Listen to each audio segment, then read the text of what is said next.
जैसा कि हमने लास्ट एपिसोड में देखा कि जियान को बचाने के लिए मूली के पीछे उसके गांव जाने लगा था। असल में वो मर्सेंट्रीज अपने आप में एक बहुत बड़ी क्लैन थी जिसका हेड मूशी नाम का एक आदमी था। उसका एक बेटा मूली है जिसने अपने पापा को जियान के बारे में बताया है। जियान के पास थर्ड बॉक्स की चाबी है जिसे मूशी हासिल करना चाहता है और इसीलिए उसने जियान को अपने पास बुलाकर उसे मारकर चाबी हासिल करने का प्लान बनाया है। वहीं जियान को पता चल जाता है कि मूशी ने रास्ते में कई अलग अलग तरह के ट्रैप्स बिछाए हैं। इसलिए जियान एक महीने के लिए माउंटेन्स के अंदर रहकर ही अपने प्रैक्टिस करने का डिसाइड करता है। वो बहुत इंटेंसली प्रैक्टिस करता है और एक महीने बाद प्रैक्टिस की वजह से वो अब 6 स्टार्स पर पहुंच जाता है। अब जियान बड़ा हो चुका था और बहुत शक्तिशाली भी। वो तुरंत अब बाहर निकल वॉल्फ मर्सेनरीज को तबाह करने के लिए आगे बढ़ने लगता है। रास्ते में उसे सैनिक मिलते हैं जो असल में जियान को ही ढूंढ रहे थे। सैनिकों को देख जियान वहाँ सोए हुए एक बड़े जंगली जानवर को जगा देता है जिससे वो जानवर उन सैनिकों को मार डालता है और इसके बाद अपनी शानदार फाइटिंग स्किल से जियान उस जानवर को मार देता है। अब जियान आगे बढ़ता है जहाँ उसे और भी सैनिक मिलते हैं और वो अपनी तलवार से सबको मारता हुआ आगे बढ़ता है। वो अब एक महान योद्धा बन चुका था।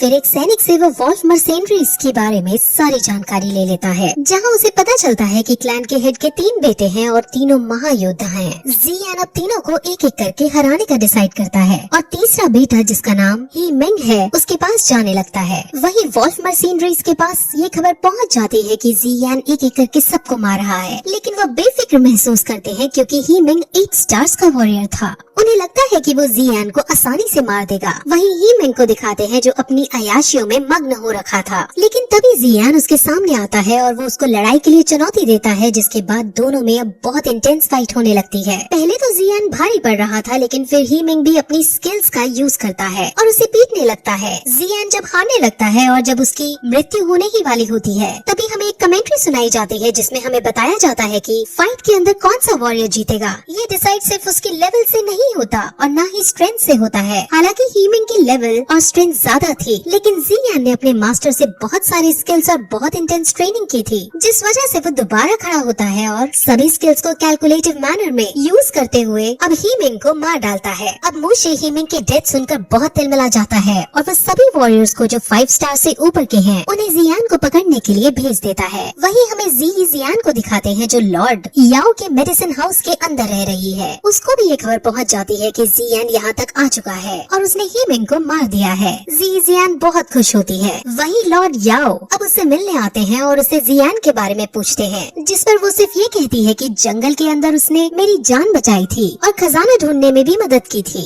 इससे ज्यादा मेरे साथ उसका और कोई रिश्ता नहीं है। वहीं दूसरी तरफ जियान के मास्टर उसके इस पराक्रम को देखकर उससे बहुत खुश होते हैं और अब उसकी तलवार लेकर उसमें पावर्स डाल देते हैं।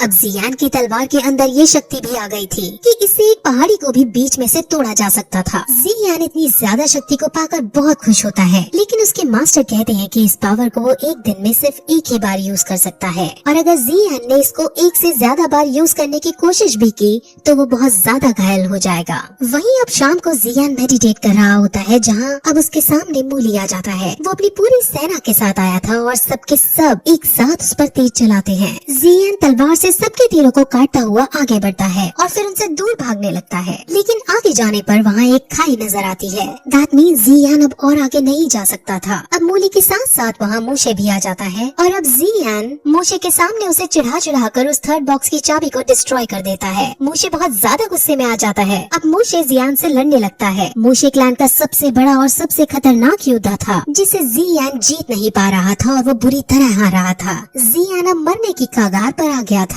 लेकिन तभी उसे मास्टर्स की वो पावर का ध्यान आता है जो उसने स्वॉर्ड में डाली थी। वो तुरंत उस पावर का यूज करता है लेकिन इस पावर से भी मूशे स्ट्रगल करने के बाद बच जाता है। अब जियान पूरी तरह से एग्जॉस्ट हो गया था जिस वजह से वो वहीं खाई में लुढ़क जाता है और बाकी सब उसे मरा हुआ समझ बहुत खुश होते हैं। वहीं गिरते गिरते उसे पर्पल विंग्स बचा लेते हैं और जब उसकी आँख खुलती है तो वो अपने मास्टर को अपने पास देखता है। उसका कवच उतरा हुआ था और उसके पास रखा हुआ था। वो मास्टर से पूछता है कि कल रात क्या हुआ था जिस पर वो बता बताते हैं कि यूजी ने तुम्हारी मदद की, उसने तुमको बचाया था और तुम्हें अपनी बॉडी का यूज करते हुए हील किया। उसने तुम्हारी स्पिरिचुअल एनर्जी को पर्पल फ्लेम का यूज करते हुए इस वे में इंट्रोड्यूस किया कि तुम्हारी स्किल्स बढ़ गई और अब तुम 9 स्टार के वॉरियर हो गए हो। वो तुम्हें ठीक करने के बाद चली गई। यूजी कौन है और जियान के साथ उसका क्या रिश्ता है, हमें ये शॉर्ट में ही बताया गया है। एक बार मैजिकल बीस्ट आइलैंड में Yuji purple crystal wing lion king से लड़ते लड़ते हार गई थी और वही बेहोश हो गई थी। तब जियान ने वहाँ आकर उसकी मदद की थी और दोनों के बीच रोमांटिक एंगल भी हमें देखने को मिला था। वही प्रेजेंट में अब जियान आगे बढ़ता है, जहाँ अब क्योंकि वो 9 स्टार पर आ गया था इसलिए उसके मास्टर उसे एक नई स्किल सिखाते हैं। इस स्किल का नाम एक्सप्लोसिव स्टेप है और ये बहुत खतरनाक वाला अटैक है। इसे सीख कर जियान बहुत खुश होता है, लेकिन क्योंकि उसने लेवल 9 तक प्रैक्टिस किए बिना प्राप्त की थी इसीलिए अब उसे इसको अच्छे से सीखने के लिए कम से कम रोज एक लेवल 5 से ज्यादा बड़े मॉन्स्टर को मारना होगा। सिर्फ ऐसा करने से ही उसकी ये इंटेंस पावर स्टेबलाइज हो सकती थी। वहीं हमें पास के जंगल में ब्लड गैंग के आदमी और उसके साथ एक लड़की को भागते हुए दिखाते हैं। वो दोनों वॉल्फ मशीनरीज के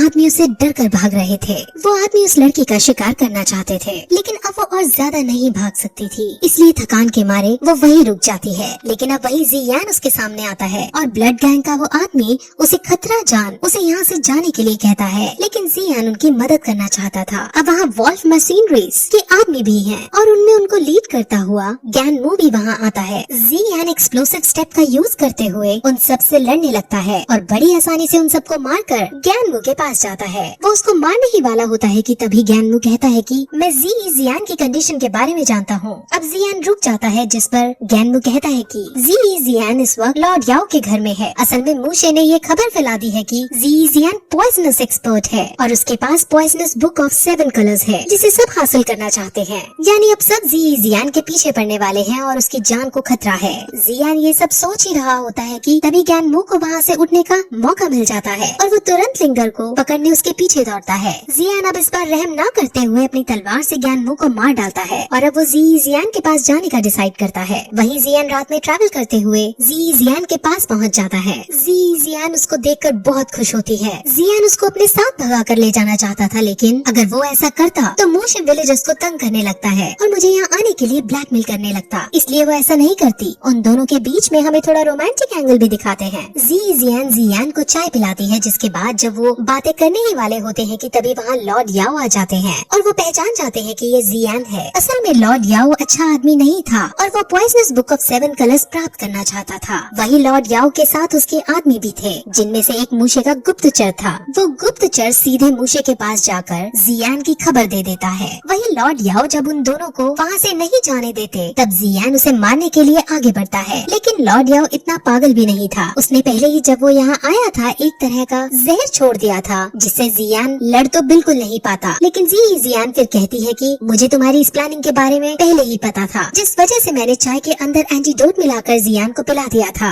अब जियान और भी कहती है कि पागल तो तुम हो, क्योंकि यहाँ इस कुर्सी पर मैंने जहर मिला रखा था और उसी पर तुम बैठ गए हो। अगर अब तुम मुझे नहीं जाने दोगे तो मैं तुम्हें इसका एंटीडोट नहीं दूंगी। अब लॉर्ड याओ मरता क्या ना करता, इसलिए वो वहाँ से अपने पक्षी पर बैठकर जियान को लेकर वहाँ से चली जाती है और लॉर्ड याओ को एंटीडोट दे जाती है। वहीं अब वो दोनों मूशे के पास ही जाते हैं, जहाँ जियान अब मूशे से लड़ने के लिए तैयार हो जाता है। मूशे बहुत महान योद्धा था, जिसे हराना आसान नहीं होने वाला था, लेकिन फिर भी वो दोनों फाइट शुरू करते हैं, जिसके अंदर जियान अब सारी स्किल्स बारी बारी यूज करता है। फाइट में मूशे पर जियान अटैक कर रहा था और इस बार मूशे कमजोर पड़ रहा था। वहीं अब मूशे फिर अपनी नई स्किल के बारे में बताता है और कहता है कि वो 3rd बॉक्स मैंने खोल लिया था और उसके अंदर से मैंने ये स्किल प्राप्त की। वहीं अब उस एनर्जी का यूज करते हुए वो जियान पर अटैक करता है और जियान भी अपनी मास्टर की सलाह से फुल जोश में आकर उस पर अपनी एनर्जी फेंकता है और इस बैटल में फाइनली मूशे हार जाता है। लेकिन तभी वहाँ एक सैनिक खड़ा हो पीछे से उस पर अपनी तलवार चला देता है, जो जियान के पेट में घुस जाती है। लेकिन अभी जियान को कुछ नहीं होता, क्योंकि 2nd बॉक्स में उसे आर्मर मिला था जो वो उसकी रक्षा कर लेता है। और अब जियान को अपने साथ अपने घर आराम करने के लिए ले जाती है और इसके साथ ही एपिसोड खत्म हो जाता है।